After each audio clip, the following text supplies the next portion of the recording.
1659 सालचा तो काळ, जेव्हा स्वराज्याचं स्वप्न उराशी बागळलेले छत्रपती शिवाजी महाराज महाराष्ट्राच्या डोंगर रांगातून आपलं बळ वाढवत होते. बिजापूरचा क्रूर सेनापती अफजल खान याला हे स्वराज्याचं बी अंकुरतय हे पाहवत नव्हतं.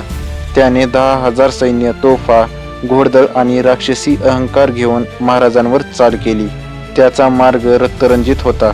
मंदिरं फोडली जात होती, गावं जळत होती आणि लोक भयभीत झाले होते.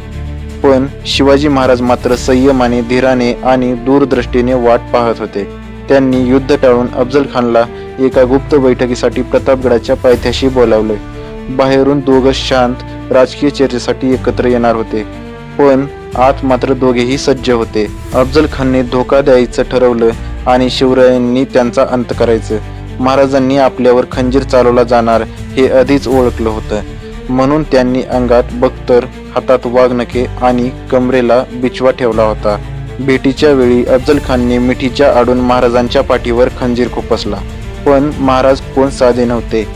त्यांनी क्षणाचाही विलंब न करता वाघनखे चालवली आणि अफजल खानचा कोथळा बाहेर काढला. त्याच्या ओरडण्याच्या आवाजाने सय्यद बंडा धावत आला, पण संभाजी कावजे यांनी त्याला थोपवलं. अफजल खान जखमी अवस्थेत पळू लागला, पण महाराजांचे दुसरे मावळे त्याच्या मागे लागले आणि काही क्षणातच त्याचा अंत झाला. हा वध केवळ एका शत्रूचा नव्हता, तर तो होता गर्व, अत्याचार आणि धर्मद्रोहाचा नाश. या घटनेनंतर संपूर्ण महाराष्ट्रात शिवरायांच्या शौर्याची गाथा पसरली. मराठी जनतेच्या मनात भीती नाही तर आत्मविश्वास जागा झाला.